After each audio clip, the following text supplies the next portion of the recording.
প্রথমেই দেখে নেব আজকের সংবাদ শিরোনাম, পরে বিস্তারিত।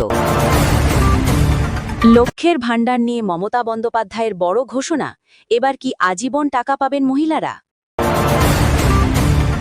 তৃণমূলে বড় ধস, বীরভূমে শয়ে শয়ে সংখ্যালঘু পরিবার যোগ দিল বিজেপিতে, বদলে যাচ্ছে সমীকরণ। পশ্চিমবঙ্গের রাজনৈতিক প্রেক্ষাপটে দাঁড়িয়ে সাধারণ মানুষের জন্য ফের বড় ঘোষণা করলেন মুখ্যমন্ত্রী মমতা বন্দ্যোপাধ্যায়। পূর্বস্থলী দক্ষিণের সমুদ্রগড় হাইস্কুল মাঠের জনসভা থেকে রাজ্যবাসীর মন জিততে লক্ষ্মীর ভাণ্ডার ও যুবসাথী প্রকল্প নিয়ে একগুচ্ছ আশার বাণী শোনালেন তৃণমূল নেত্রী। এদিনের সভা থেকে মমতা বন্দ্যোপাধ্যায় সাফ জানিয়ে দিয়েছেন যে রাজ্যের মা বোনেদের প্রিয় লক্ষ্মীর ভাণ্ডার প্রকল্প আর সাময়িক নয়, বরং এটি আজীবন চালু থাকবে। তিনি স্পষ্ট করে দেন, এই প্রকল্পের মাধ্যমে মহিলাদের দীর্ঘমেয়াদী আর্থিক নিরাপত্তা নিশ্চিত করাই সরকারের মূল লক্ষ্য। শুধু তাই নয়, নতুন করে নাম নথিভুক্ত করার প্রক্রিয়াও নিরন্তর চলছে। তাই যারা এখনও এই প্রকল্পের আওতায় আসেননি, তারা খুব শীঘ্রই সরাসরি আর্থিক সুবিধা পেতে শুরু করবেন। অন্যদিকে রাজ্যের বেকার যুবক যুবতীদের জন্য যুবসাথী প্রকল্প নিয়েও অত্যন্ত ইতিবাচক বার্তা দিয়েছেন মুখ্যমন্ত্রী। তিনি স্বীকার করেছেন যে অনেক আবেদনকারী দীর্ঘক্ষণ অপেক্ষা করেও এখনও টাকা পাননি। তবে তাদের আশ্বস্ত করে তিনি বলেন, সমস্ত আবেদন বর্তমানে প্রক্রিয়াকরণের স্তরে রয়েছে এবং খুব দ্রুতই যোগ্য প্রার্থীরা তাদের প্রাপ্য ভাতা পেতে শুরু করবেন। রাজনৈতিক মহলের মতে আসন্ন নির্বাচনকে সামনে রেখে জনকল্যাণমুখী এই প্রকল্পগুলোকে হাতিয়ার করেই মানুষের কাছে পৌঁছতে চাইছেন মমতা। সাধারণ মানুষের ওপর ভরসা রাখার আহ্বান জানিয়ে তিনি অঙ্গীকার করেছেন, যে কোনো পরিস্থিতিতেই এই উন্নয়নমূলক কাজ বন্ধ হবে না, বরং আগামী দিনে এগুলিকে আরও উন্নত ও সম্প্রসারিত করা হবে।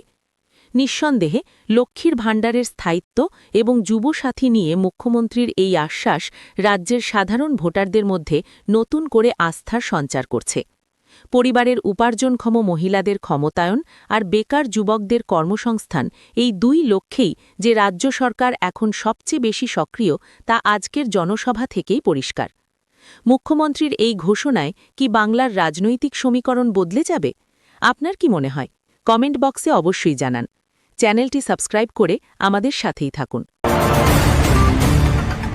বাংলায় বিধানসভা নির্বাচনের পারদ যত চড়ছে, ততই বদলাচ্ছে রাজনৈতিক সমীকরণ।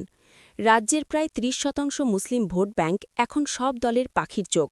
আর এই আবহেই বীরভূমের লাভপুরে শাসক শিবিরে বড়সড় ধস নামাল ভারতীয় জনতা পার্টি। তৃণমূলের হাত ছেড়ে সোমবার গেরুয়া শিবিরে নাম লেখালেন লাভপুর বিধানসভার দরকা অঞ্চলের প্রায় ৪০টি সংখ্যালঘু পরিবার। লাভপুর কেন্দ্রের বিজেপি প্রার্থী দেবাশিস ওঝার হাত থেকে দলীয় পতাকা তুলে নেন এই পরিবারগুলি। দলবদলকারীদের দাবি, এতদিন তৃণমূল কংগ্রেস সংখ্যালঘুদের কেবল ভোট ব্যাংক হিসেবে ব্যবহার করেছে এবং তাদের বিভ্রান্ত করে রেখেছে। বিজেপি প্রার্থী দেবাশিস ওঝা সরাসরি অভিযোগ তুলেছেন যে তৃণমূল ভয় দেখিয়ে এবং মিথ্যে মামলার জালে জড়িয়ে সংখ্যালঘুদের কোণঠাসা করে রেখেছিল। তার দাবি, এখন সাধারণ মানুষ সব বুঝতে পেরেছেন। তারা উপলব্ধি করেছেন যে বিজেপি তাদের শত্রু নয়। তাই দেশপ্রেমিক মুসলমানরা আজ উন্নয়নের স্বার্থে নরেন্দ্র মোদীর হাত শক্ত করতে এগিয়ে আসছেন। অন্যদিকে এই দলবদলকে বিন্দুমাত্র গুরুত্ব দিতে নারাজ তৃণমূল শিবির। লাভপুরের তৃণমূল প্রার্থী অভিজিৎ সিনহা পাল্টা তোপ দেগে জানিয়েছেন, মুষ্টিমেয় কিছু মানুষকে ভুল বুঝিয়ে এবং ভয় দেখিয়ে বিজেপিতে নিয়ে যাওয়া হয়েছে।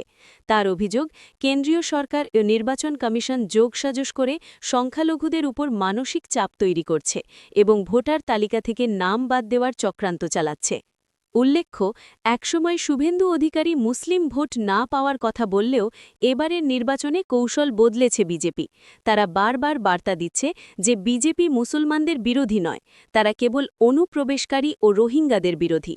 বীরভূমের এই ঘটনা কি তবে রাজ্যের মুসলিম ভোট ব্যাংকে বড় কোনো পরিবর্তনের ইঙ্গিত, নাকি তৃণমূলের দাবি ঠিক যে এটি কেবলই একটি সাময়িক চমক? নজর থাকবে আমাদের।